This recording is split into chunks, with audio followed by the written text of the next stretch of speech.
Welcome, everyone. Thank you all for joining. We are happy to kick off Civic Learning Week. Today, we begin the 2023 State of Civics in Rhode Island Civic Learning Week keynote, which is brought forth to you by the Rhode Island Civic Learning Coalition in partnership with the Rhode Island Council for the Humanities, Circle, and the Rhode Island Department of State.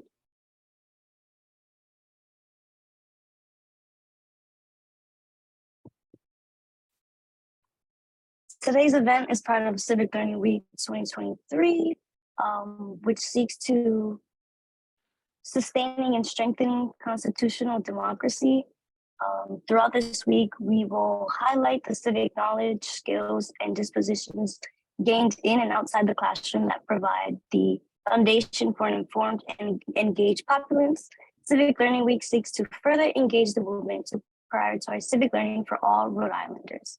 This week's events will highlight the voices of youth and teachers. Please feel free to join more events provided throughout this week. You can learn more about some of the events that will be hosted later on using this link and a link in the chat. Today's moderators will be myself, Jada Ives Williams. I am a Rhode Island Civic Learning Coalition Youth Fellow and the Advocacy Co-Chair. I'm from Providence, Rhode Island, and I currently am a sophomore at the University of Rhode Island on a pre-law track. I have been involved in many roles as a civic leader in my community in Providence, Rhode Island, as well as my on-campus community. And I would also like to introduce you all to Elijah. Elijah McLean is the Education Policy Program at the United Way of Rhode Island and serves as the ROCOC Advocacy Co-Chair alongside me. He's from Providence, Rhode Island, graduated from Bates College in 2020, and is the 2023 recipient of the Masters in Urban Education Policy Fellowship at Brown University, where he will attend this summer. By trade, he's an educator who intends to provide and expand educational pathways for all through inclusive and comprehensive public policy. He believes that upward social and economic mobility are most obtainable when comprehensive educational opportunities are provided to all. Welcome, Elijah. Thank you kindly, Jada. And again, thank you to all who have joined us and participating in this year's, I should say, Rhode Island Civic Learning Week. I have the absolute pleasure of introducing, discussing a lot of the acts in which the supports that exist within our Rhode Island Civic Learning Coalition, specifically the Rhode Island Civic Learning Coalition. We work together to build new civic learning opportunities for all Rhode Islanders.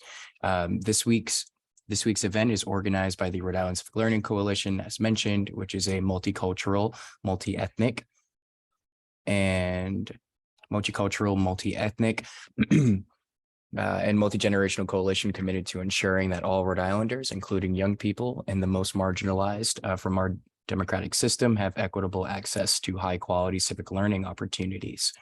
Today's agenda, we will be discussing starting off with the welcome, then starting with the State of Civic Education Rhode Island report, the Rhode Island Civic Health Index as well. And then we'll have an overview of State of Civics Address by the Secretary of State, Gregg, and then conclude with our call to action and next steps.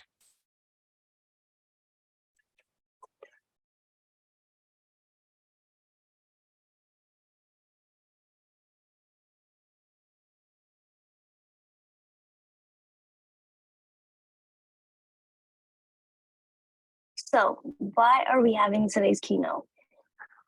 Our purpose for today's session is intended to reflect on the past, present, and future state of civic education in Rhode Island so that we can build on the momentum of revitalizing and reimagining what civic education can look like and actively address barriers and challenges that may lie ahead, including inequities in access to civic education, funding to support high-quality civic education, and training and professional development to support high-quality civic education.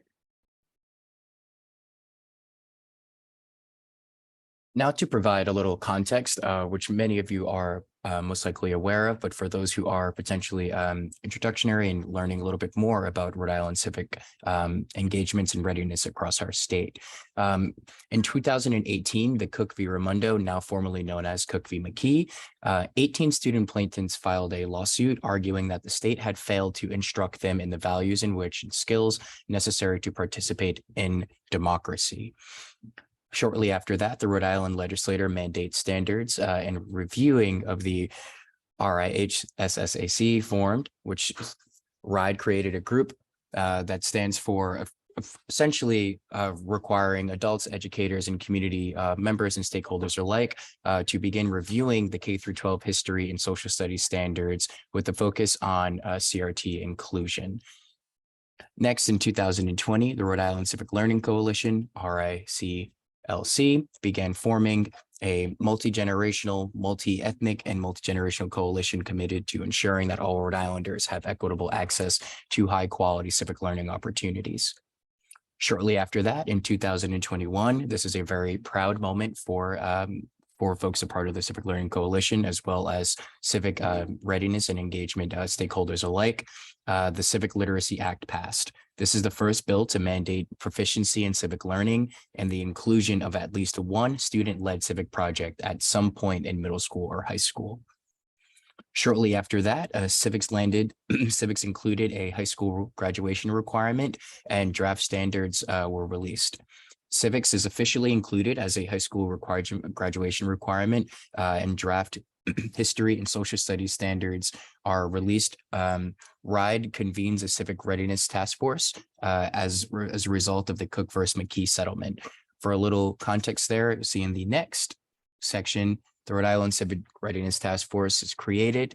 RIDE convenes a Civic Readiness Task Force, again, as a result of the Cook v. McKee settlement. And this group primarily focused on defining civic proficiency, the seal of Civic Readiness Task Force, and effectively are engaged to provide recommendations for how, again, civics and social studies can now be improved and conducted across the state. And then shortly after that, 2022 to 2023, the equitable civic learning implementation and push for resources. This area, we focus on the highest needed communities and to increase equitable access and resources and to provide funding mechanisms. So a lot is happening in regards to civic readiness, and we have come a long way, and there's a lot more work to be done. Now I have the opportunity to introduce our first guest speaker, Kelly Siegel-Stechler is the senior researcher at the Center for Information and Research on Civic Learning and Engagement, CIRCLE, at Tufts University. She's primarily focused on projects that advance civic learning and development in K-12 education, as well as questions related to youth political and electoral engagement. Before joining CIRCLE, Kelly received her doctorate from the Johns Hopkins University School of Education, where she studied civic development and political socialization in schools. Prior to pursuing her PhD, Kelly worked in educational programming and youth outreach and engagement at the Interfaith Center of New York, the Louis August Jonas Foundation, and the United Nations Foundation. She is the co-founder of Foundations for Leadership, is a nonprofit youth leadership organization that provides Model UN programming, curricular materials, and professional development to public school districts in Florida. Please welcome Kelly. Thanks so much, Elijah. I'm really excited to be here and to share some takeaways from our State of Civics Education report.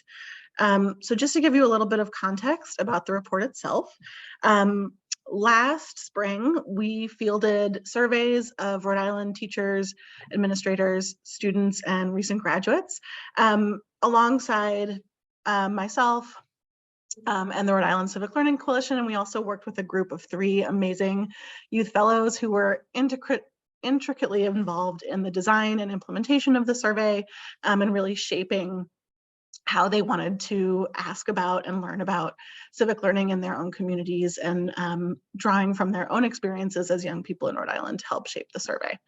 So these were fielded last spring, just about a year ago. We heard from over 150 educators and nearly 1,000 students across Rhode Island. And I just want to share some of our major findings and takeaways from the report in hopes that it can sort of help inform where we're at right now and where we might want to head. So the first thing to know is that students' opportunities and experiences with civic learning in Rhode Island schools really vary. Sometimes they're taking civics courses, sometimes they're not. And when these things are being addressed and where in their existing curriculum changes quite a bit. Most students are getting, if they're taking a civics or government course, it's in 9th grade, a little bit also in 12th grade. But there are other places in the curriculum, especially in social studies, that are focusing on some of these same topics, and students are hearing about them in middle school and in high school. But there's not sort of a core place that exists in the Rhode Island curriculum where most students are accessing a civics or government course. Similarly, there's not a clear sense that civics is a priority within school districts. A third to less than a half of teachers and principals see it as not very much of a priority or not a priority at all. And there are not very many places around the state, less than a third of districts, where people said it was definitely or one of the top priorities. So there's not a huge amount of investment, depending on where you are, necessarily in civics as a core part of educational experience. Similar to that, as of this time last year, there was not a lot of work being done, as far as we heard, getting ready for these new student-led civics projects. Only about half of administrators had started planning for implementation of the new student-led civics projects, and they were not yet talking to teachers about what that might look like, what they need to prepare for, or how to implement those new projects in their classrooms. This is really important because right now, the quality of civic education that students say they're receiving varies a lot, but fewer than half of the students we heard from really felt that they agreed that their education was very high quality and mattered, that it prepared them to be members of their community, that it deepened their understanding of their own and others' perspectives, and that it helped them understand the issues facing their community and how those things could be addressed. We also saw quite a bit of inequity in how students valued or thought that their civic learning in schools was important. So as you can see from this chart here, students who were white, who had a parent with a college degree, or who lived in a high SES district were much more likely to say that their civics coursework was valuable in helping them learn and understand about the world, or in seeing how those topics could prepare them to be members of their community in the future relative to their peers from less advantaged backgrounds. Similarly, we saw inequities in the type of learning that students had access to. So for example, the opportunity to discuss current events or news in class, which is one of the key indicators of a high quality civic education, is this ability to engage meaningfully with controversial and current issues, to explore different perspectives. More than half of students who are from high SES districts in Rhode Island said that they were able to do this at least once a week. Students from lower SES districts were much less likely to be able to do this on a regular basis. And that really highlights an inequity, not just in access to civic education, but in the quality and the delivery of that education to the young people that we heard from. These same inequities persisted a lot across all of our different measures of knowledge, dispositions, skills, etc. So here, white students from high SES districts were way more likely than their non-white or lower SES district peers to respond that they were confident about their own civic knowledge, even on just basic concepts like understanding their rights and responsibilities as a citizen, and explaining why it's important for them to be able to participate in the political process. One thing we did notice is that these inequities in civic knowledge were to some extent mitigated by having taken a civics course. So students who said that they had taken a civics course reported higher levels of civic knowledge, which is really promising. But we did not see these same differences when it came to measures of students' civic skills or dispositions, which may be an indicator that the type of civic education that students have access to right now is likely more focused on basic knowledge and sort of rote understanding of government function than it is in developing skills and the ability to use that information and feel confident taking part in their communities. These are some of the measures on civic dispositions.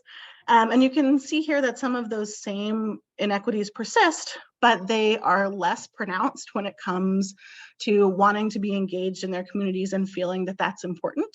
And then finally, on our last slide, we'll also see, this is sort of measures of student current levels of civic participation among young people.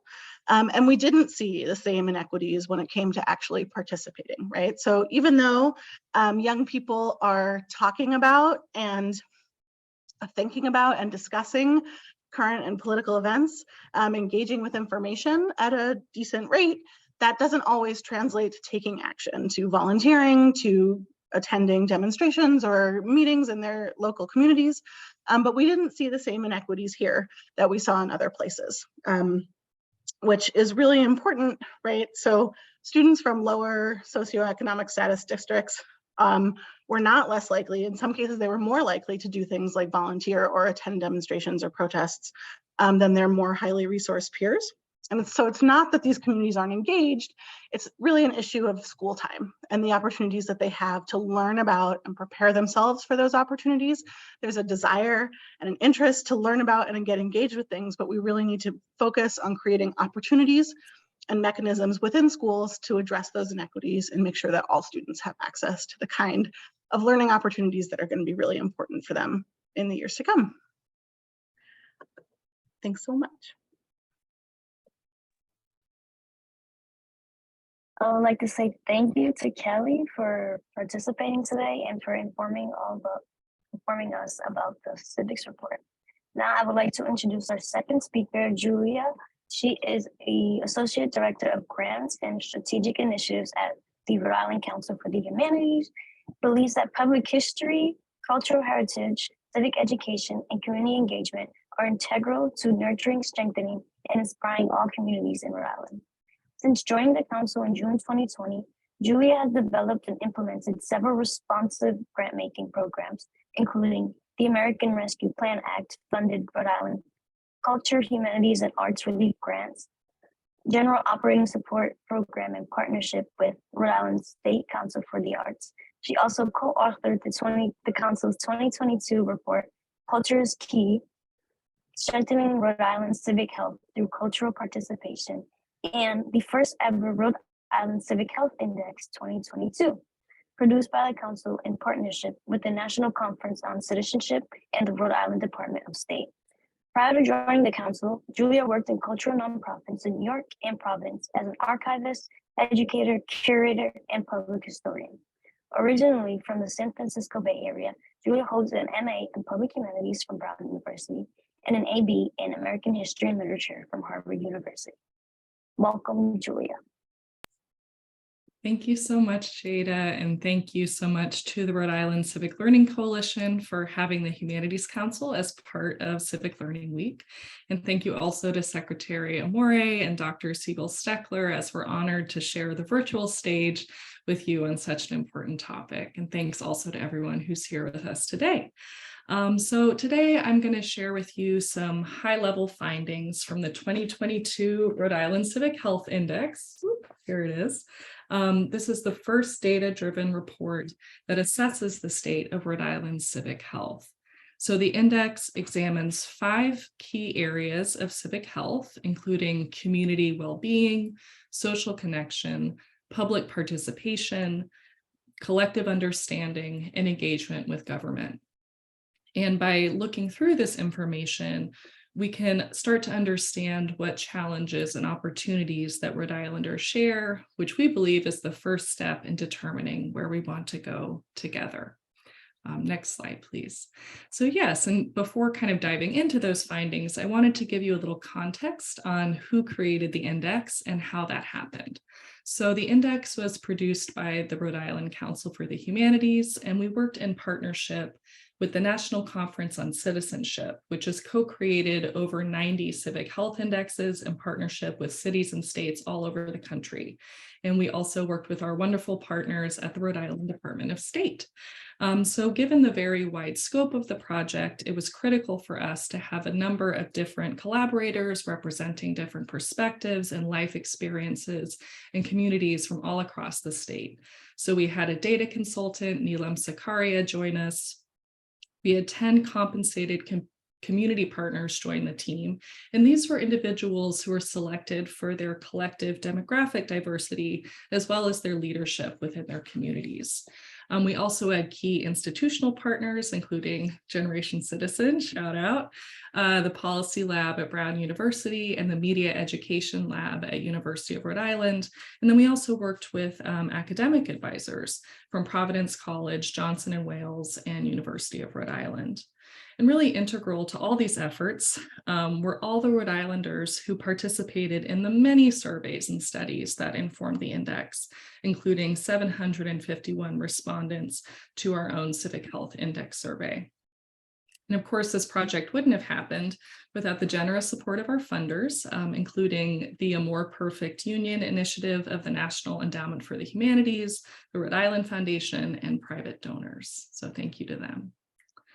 So in terms of, these data sets that I've been referencing and where the index came from, our backbone data set was the US Census Current Population Survey, and that is consistent across all civic health indexes. We also drew upon critical data sets from the Rhode Island Department of State that kind of reflect all the ways that Rhode Islanders interact with their governments. And then our project team also developed and administered a survey specific to the Civic Health Index. And that was available in Spanish and English on an online platform in April and May 2022. And we also were very lucky to be able to draw on the survey for civic learning that Dr. Siegel-Stechler just described. So that was really fortuitous that these were happening at the same time. And then there are a number of other sources that were really important, including the Rhode Island Life Index, the Rhode Island Healthy Aging Data Report, the Council's own Culture is Key report, and many other sources. And then really our process was iterative and collaborative, and it's ongoing. So I'll touch on that a bit at the end, but it's still happening, and we're so excited to see the impact that continues to build. So in terms of the actual findings of the report, for community well-being, that's talking about material and social conditions. So that's like cost of living, job opportunities, access to healthcare, access to food, racial equity, affordable housing, and physical and digital accessibility. And the thought there is that if individuals are constantly struggling to meet those basic needs, they'll have less time, resources, and ability to participate civically. So the finding here is that geographic and racial disparities and community well-being pose barriers to civic health across the state. So specifically here, we were drawing on the Rhode Island Health Index, and they're finding that in the urban core cities of Central Falls, Pawtucket, Providence, and Woonsocket, there are greater obstacles to accessing affordable housing, a reasonable cost of living, healthcare, et cetera. In those urban core cities, 25% or more of children live beneath the federal poverty line, and they also have a higher concentration of Rhode Islanders of color. There are also key healthcare disparities. White non-Hispanic adults have an easier time accessing healthcare than all other groups in the state. And we've also seen the disproportionate impact of the COVID-19 pandemic on Black, African, and African-American communities and Hispanic and Latino communities. And this section also talks about the significant room for improvement in resources and conditions for Rhode Islanders with disabilities, as well as disparities in physical and digital access.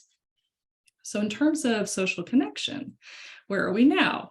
So that's really talking about kind of the interactions Rhode Islanders have one-to-one and the strength of those kind of in-group or internal, informal, small group bonds. So Rhode Islanders actually stand out nationally for the strength of their connections to family and friends. We are #1 in the nation for frequently hearing from or spending time with family and friends, and #12 for doing the same with neighbors. So super strong bonds there.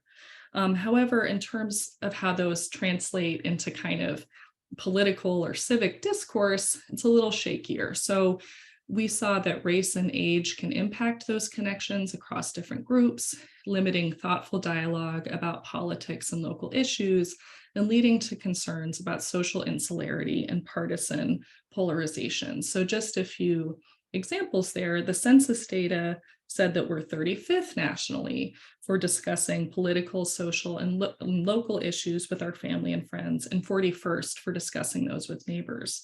And then we also found in the Civic Health Index survey that white older respondents were more likely to say that they knew and trusted their neighbors than Latinx and Latine and Black, African, and African American respondents.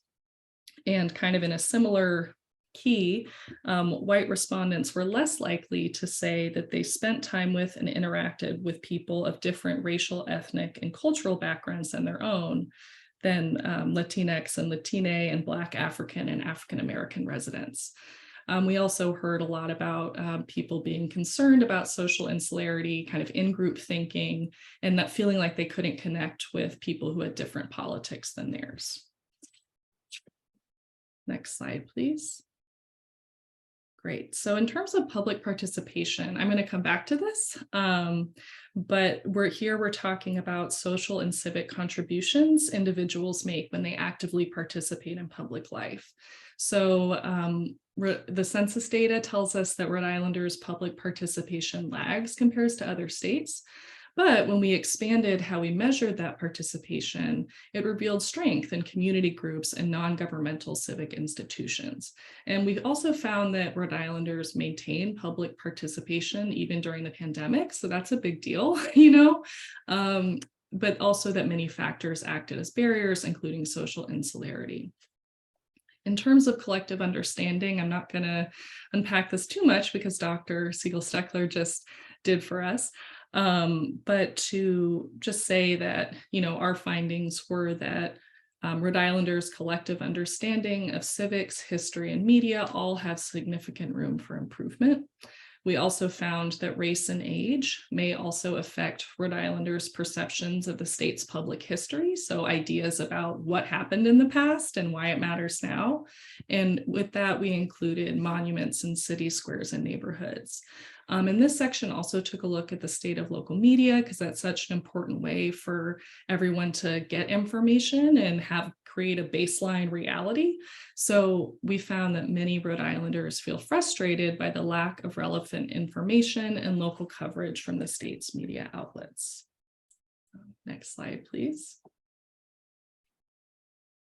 And then finally, engagement with government. And, this is kind of the thing that everyone thinks of first, usually with civic health, right? Kind of how people are choosing to participate in kind of governmental systems and what their interactions with government are like.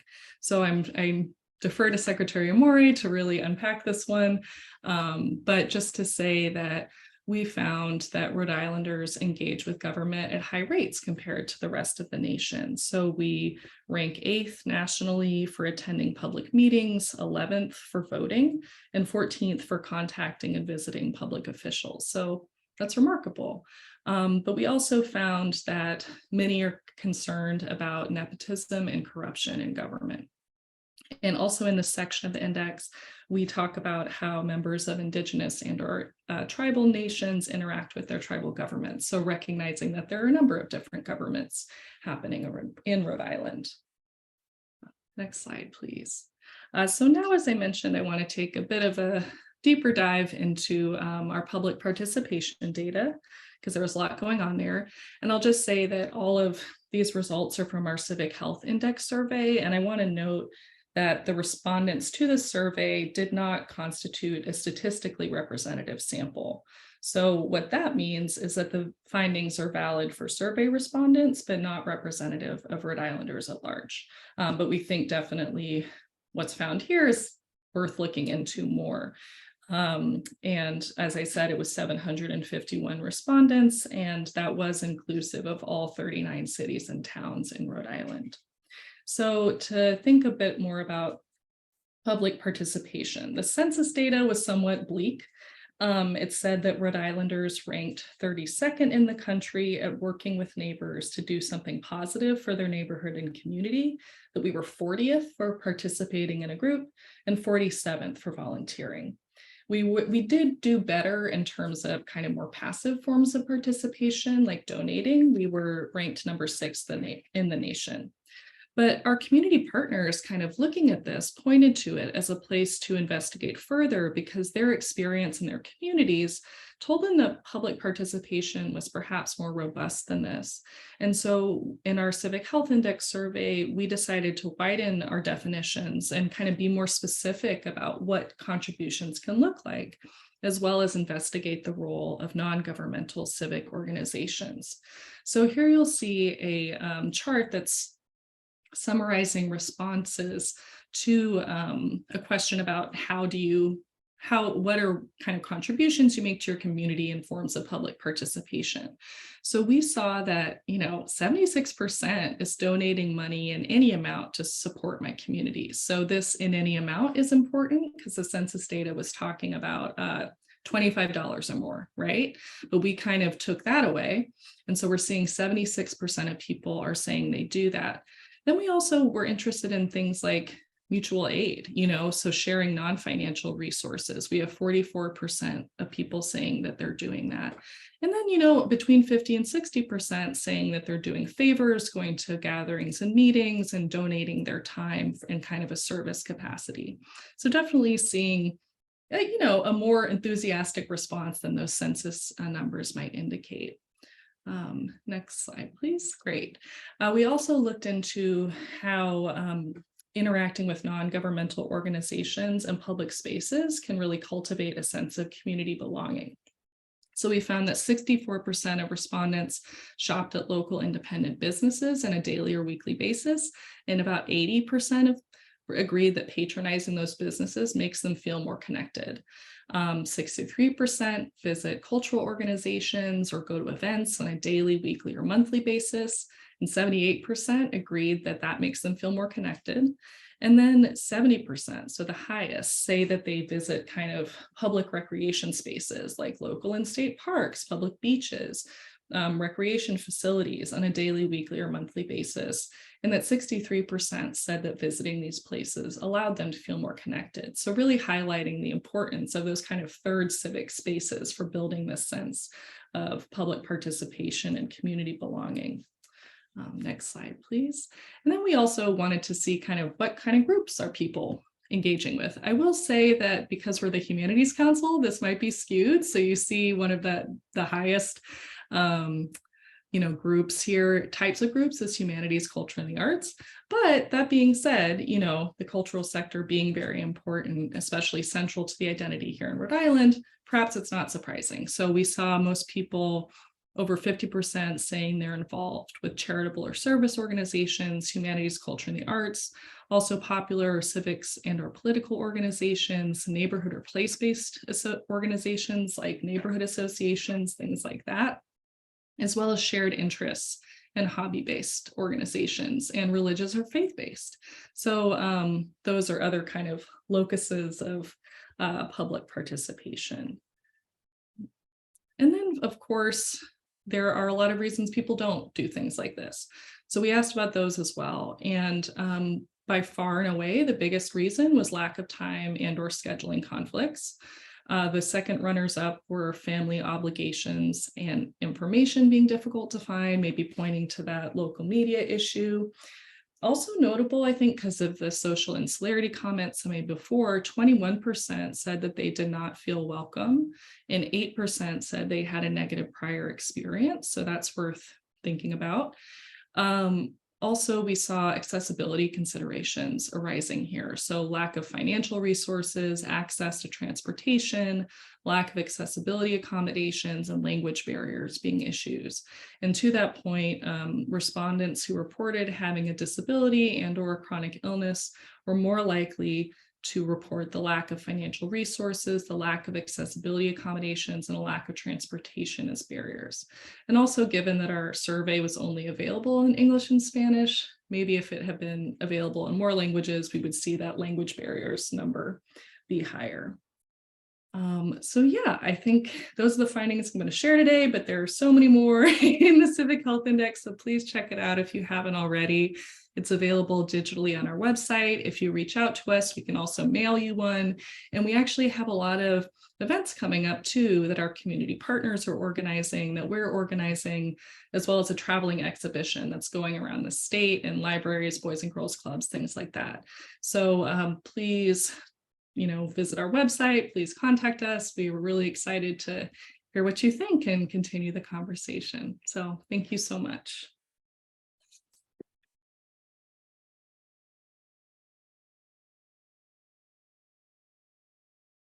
Thank you, Julia. Now we are thrilled to welcome Secretary Amore to this conversation. He has been a valued partner to the Rhode Island Civic Learning Coalition and has worked closely with us through the passing of the Civics Literacy Act. Secretary Amore is a proud lifelong resident of East Providence, where he has been a teacher, coach, and community volunteer for over 30 years. Amore was elected in November of 2022 and sworn into office on January 3rd, 2023 as the 30th Rhode Island Secretary of State. Prior to serving as Secretary of State, Amore taught history, civics, and government courses at East Providence High School for 27 years until becoming the East Providence School District Athletic Director in 2017. Amore served the residents of East Providence for 10 years as a state representative in 2012. During his time in office, he served as a Deputy Majority Leader, Chairman of the House Committee on Small Business, Chairman of the House Finance Subcommittee on Education, and Second Vice Chair of the House Committee on Education. He is widely credited with advancing the House of Representatives' education agenda, which included key education reform legislation related to curriculum and site-based management, as well as the championing effort to significantly increase English language learner categorical funding, school construction initiatives, the retention and recruitment of teachers of color, and making college more affordable for Rhode Islanders. Amore and his wife, Rudy, have two daughters, Tess and Megan. Amore earned a bachelor's degree in history from Providence College in 1988 and a master's degree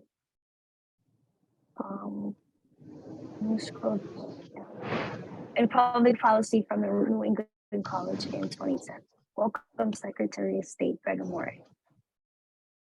Thank you, Jada. I appreciate it. And thank you, Elijah. And thank you to Kelly and Julia for sharing that the data.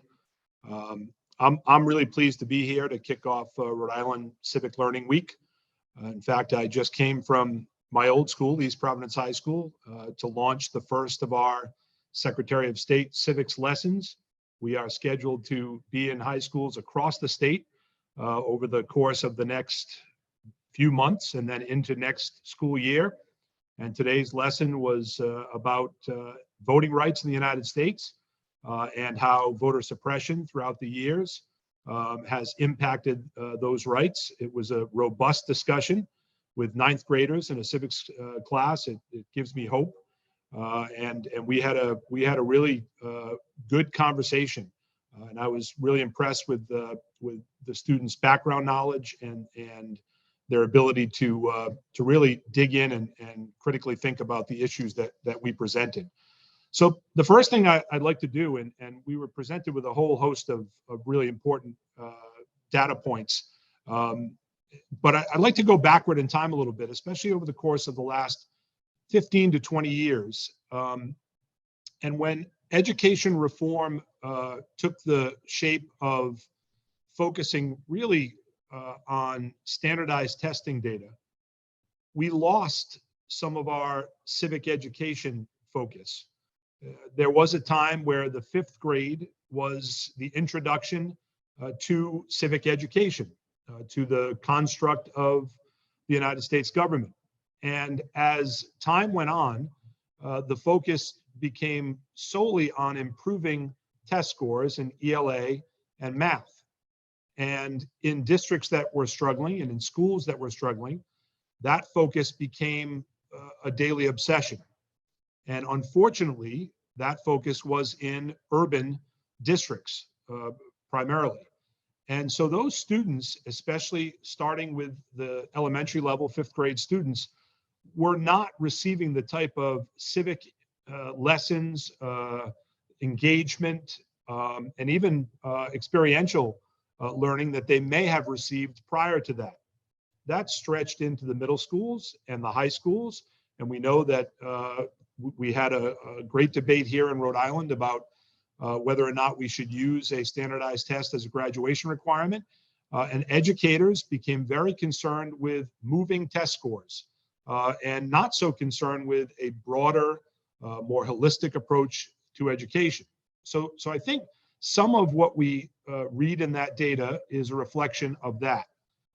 But I will tell you this, and I've been asked this question a number of times because I was the sponsor of legislation that, and I am supporting legislation currently that would allow 17-year-olds to vote in a primary if they will become 18-year-olds by the general election. 22 other states do that.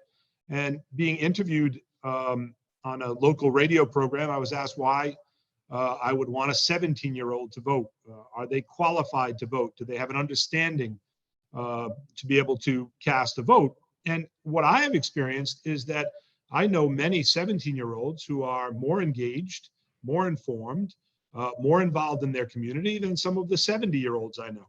And so our civic education and engagement is not just falling short in our classrooms, but it's also falling short across all parts of our society. And we see this demonstrated really by some elected leaders who do not have a working knowledge of not only the Constitution, but process. And we see it obviously in our classrooms. One of the things that I am most proud of, and many people who are here today worked hand in hand with myself and Representative Newberry and Senator Gallo to move across the finish line the Civic Literacy Act, which is an incredibly important piece of legislation, not only because it mandates that there at least be one semester focused on civic education, but the key to this bill is the experiential part, right? The hands-on project-based part, where students are engaging with either their local, their state, or their federal government in a way that makes this process come to life. The best way to understand how government works is to interact with it. And I'm very excited about this implementation. And I know the pandemic has pushed back some of the implementation, but I'm very excited about it because I think this is the way to take some of those statistics and start to see movement.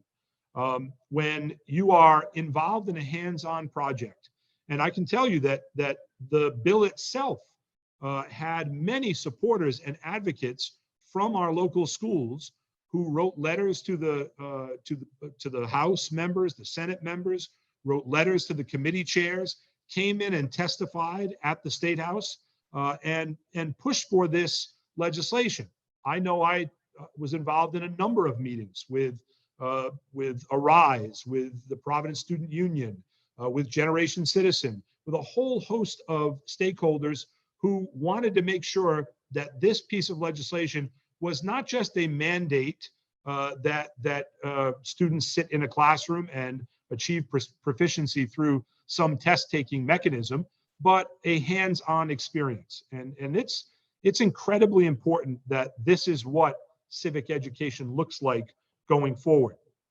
I often speak of one of the early victories that students had in my legislative tenure, and that was actually to remove the mandate that there be a standardized testing requirement in order to graduate.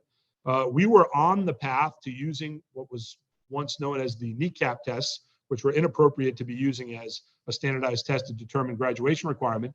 We were on a path to have that implemented and have 40% of our students in especially the urban core districts not be able to graduate. Now, these are students that came before us, testified, wrote very persuasive essays and letters as to why this was not a good idea, but some arbitrary number in math, for the most part, was determining whether or not they were going to graduate from high school. Many of these students had already been accepted to college.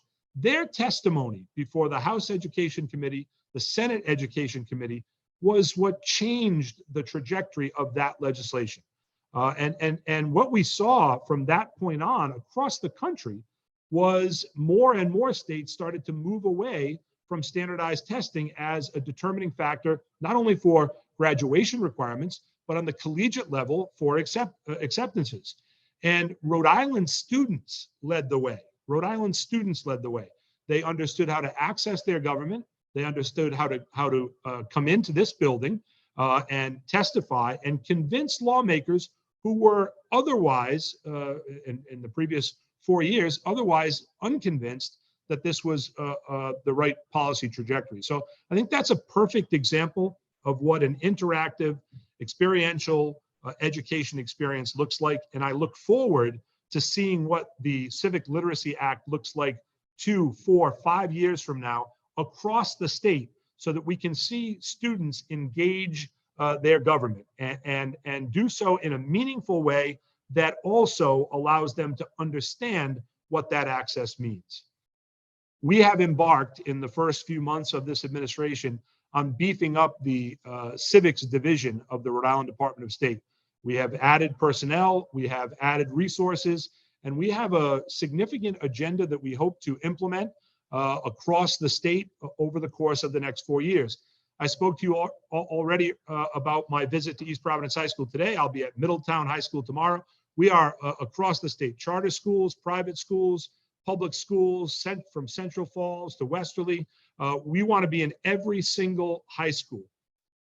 What comes next in our program is a student liaison program with each one of these high schools, plus our colleges and universities, where students can join the liaison program to the Department of State with a faculty advisor or a staff advisor, and we will partner with them on any civic engagement project that they want to begin, and we'll be a resource support for them, and we will allow them to use our expertise, our staff, our librarians, our archivists, our elections division, to help them engage however they want to engage, whether it be school elections, which we have recently done in a few school districts, where we bring in the voting machinery and we actually have elections using the actual machinery, and we talk to the students about that process.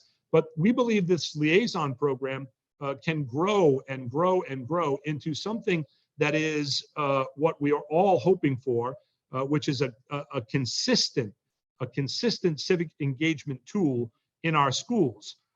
We believe it will also be a resource for educators to connect them to our archive staff and our library staff so that they can get support in curriculum.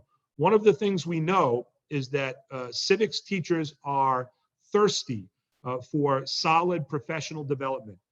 They want resources available to them. They want valuable professional development that is directed at their expertise so that they can present to their students options, whether it be lesson plans, whether it be further reading, whether it be critical thinking exercises. They want this experience, and we think we can support them in that way through this liaison program. What we hope then is, what we hope comes next out of the liaison program is a reintroduction of what was called Project Insight back in the 1970s and 80s, where students from every high school in the state of Rhode Island come to the State House, come to the capital city, the 2 or 3 day event where they immerse themselves in local government. This is a local version of Project Close-Up, which I had the honor to lead in East Providence for very many years, where students immerse themselves in government. They have an overnight at the Providence Marriott. They meet with legislators, they meet with executives, they meet with the judiciary.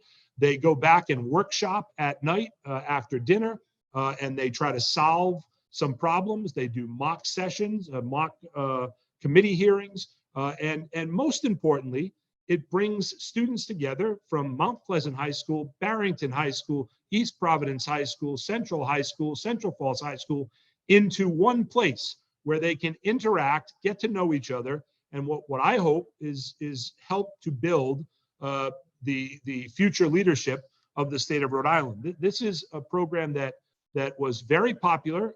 It faced some financing issues, but it also faced some issues with participation. And in the end, that program was very much who could afford it rather than across the board holistic program. And where our goal is to make this incredibly inclusive so that we can bring these students together and embark on this journey, which will be tied into their civic literacy projects. And then finally, we are instituting the Civics Teacher of the Year Award, which we will give in May for the first time. And teachers around the state can be nominated by their students, by their colleagues, by school administration. And we hope to honor them as actors are honored with the Oscars and as musicians are honored with the Grammys. We hope to really elevate civic education by honoring those teachers. We already honor students and have been doing so for quite some time. We want to honor those educators as well. So these are some of the initiatives that we are embarking upon and we're excited about, and we want your help and we want your ideas and we want your participation. And if we're not booked in your school district, we want to come to your school district because it's really valuable for us to elevate this. And let's talk about one of the things that we're doing as we go to these schools. We're inviting local media because we want local media to pay attention to civic education. If it's a press release, if it's social media, whatever it might be, the idea that we can get students engaged and then get community engaged and aware that we are spreading the gospel of civic education across the state, it's incredibly important. I also want to take a brief period of time to talk about accessing your government through the Rhode Island Department of State. You can always go to vote.ri.gov and you will interact with a website that will help you vote, register to vote, change your voting status, learn who your elected officials are, interact with them, get their contact information. You can also go to our transparency portal where you can get public information that is available to you. You can learn about who lobbies for what entities. It's a one-stop shop for public engagement. And we hope to continue to enhance this website and make sure it's accessible to all, because one of the most important parts of a healthy democratic republic is transparency and information, but good information. We are battling at this time in American history misinformation, and it comes from all quarters, and it comes from both ends of the political spectrum. But it's important that our students and our citizens as a whole understand what good information is, because if we cannot share a common sense of the truth, then it's very difficult to move forward. In my inaugural remarks back in January, I talked about the need for civility in our discussions surrounding anything political, anything policy related. Because I think what has happened, and this goes to some of the data that was shared today, I think what has happened is educators, for the most part, have become a little gun shy about discussing political topics, current event topics, in fear that they may cause some sort of firestorm in their district. With the access to social media and every student with a phone and discussions that are going on at home that may be misconstrued or maybe not, educators are fearful that if they engage in a current events discussion, it may turn into something beyond that, and they may be put under pressure. I find it fascinating in our Civic Health Index that we interact with each other all the time, but we don't talk about hard issues. And some of that is incredibly understandable. I know that there have been relationships within families and relationships friendships that have been broken apart based on the political environment of the last several years. And we don't want that. You know, we want our political opponents to be political opponents, not enemies. They are not our enemies. They're our fellow Rhode Islanders, our fellow Americans. They're our neighbors. We need to interact with them in an incredibly civil manner, respectful manner, but we need to share with them our point of view, and we need to let them listen. I think anybody that critically thinks knows that they're always hearing some bit of the truth.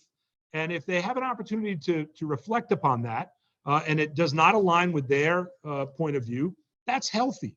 It's very healthy for us to critically think about these issues. And at the high school level, it's really important to have varying viewpoints and then to have a discussion. Look, our job as educators is to present information, ask key questions, let students explore topics, let them read what you have presented, plus what they may find on their own, critically think about that, and then bring them together in an evidence-based conversation.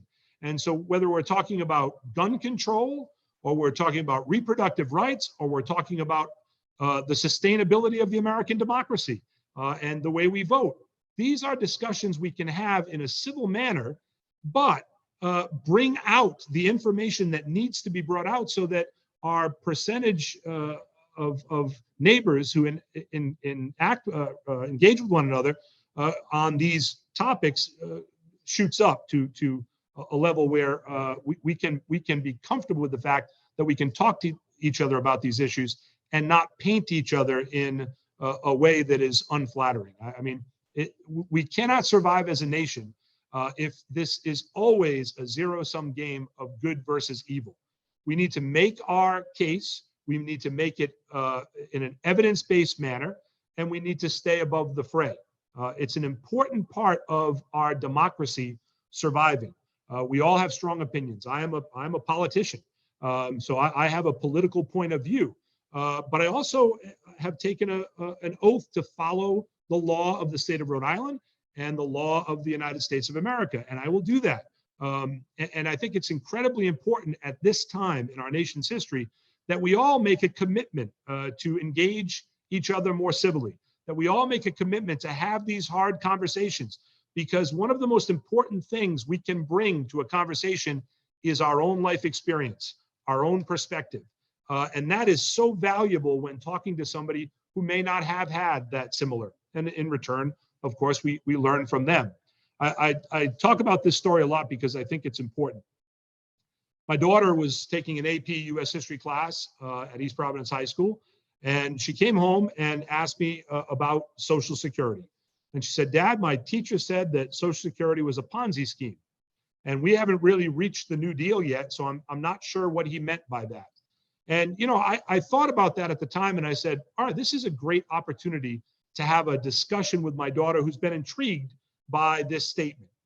Now, this could have gone off the rails, right? This could have been a social media moment. This could have been a call the principal moment. Who is this educator trying to force this garbage down my daughter's throat? I am a believer in the New Deal and Social Security is insurance, and so on and so on.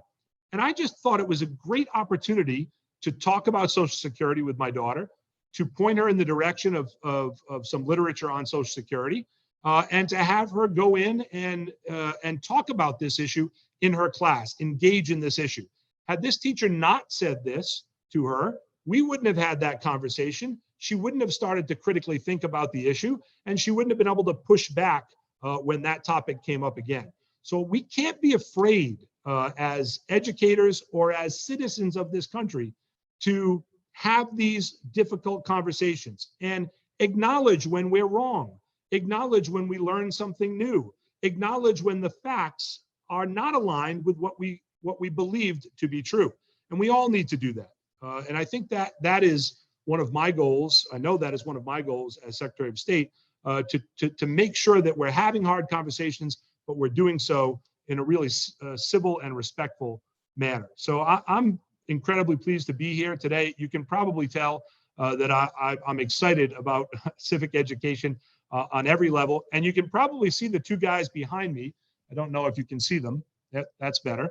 So those are Rhode Island's two signers of the Declaration of Independence, William Ellery and Stephen Hopkins. And we could talk long and hard about the history there, but I also want you to know that we are engaging, the Department of State is engaging with the legislature to make sure that all of the portraits around the State House are not guys that look like William Ellery and Stephen Hopkins. And we have proposed that there now be a move toward honoring some of those other folks who have made incredible contributions to Rhode Island history, including Representative and Reverend Van Horn, the first Black representative in the Rhode Island General Assembly, who does not have a portrait in the State House. And we've teamed up with the Black, Latino, Indigenous, Asian American, and Pacific Islander caucus to put forward legislation to start the process of honoring those that contributed who were not part of the founding generation. And look, those two gentlemen signed a document that has served as a blueprint for democracy for countries all over the world, or as Martin Luther King called it, a promissory note, a promissory note. And I think that's an important discussion as well. Why is it a promissory note? What is it about that document that is so great? And where have we fallen short in regard to the goals and ideals of that document? And how can we keep moving toward those ideals? So these are all topics that I think need to be in the public domain, need to be in our schools. And I look forward to partnering with you and working with you to make sure that our Civic Health Index and the State of Civic Education Rhode Island continues to improve. So it was an honor to be here to speak to you today.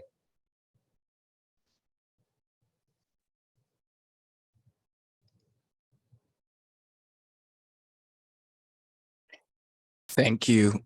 Thank you tremendously, Mr. Secretary, for that state. That was very informative. I feel very empowered and excited for the work to come. The last few things we would like to address are the steps, calls to actions, and our next steps. And thank you all again who had the ability to stay on a little longer. I would try to get through these quickly so you can still have your time on your day.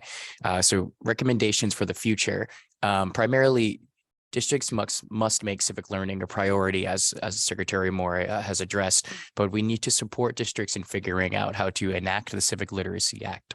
Second, teachers need quality training and resources to help students meet new requirements. There needs to be significant investment in concrete supports, including funding for curricular resources and professional development. In addition, we want to address the inequities in access to high quality civic education.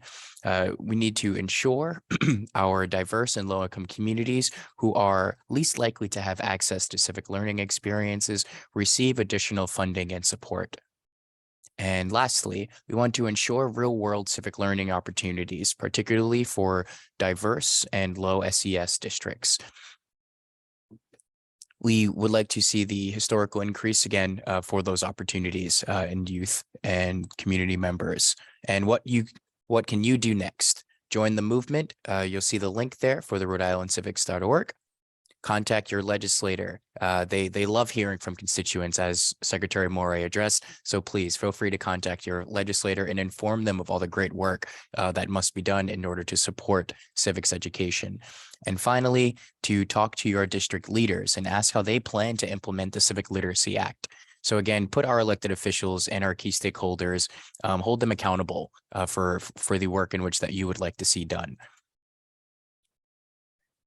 And then finally, would like to thank this week's the Rhode Island Civic Learning Week's events, and they are co-hosted in partnership with the Courageous RI, Generation Citizen, RIDE, the Department of State, the United Way of Rhode Island, URI's Media Education Lab, as well as the teachers and students across the state of Rhode Island who support these initiatives.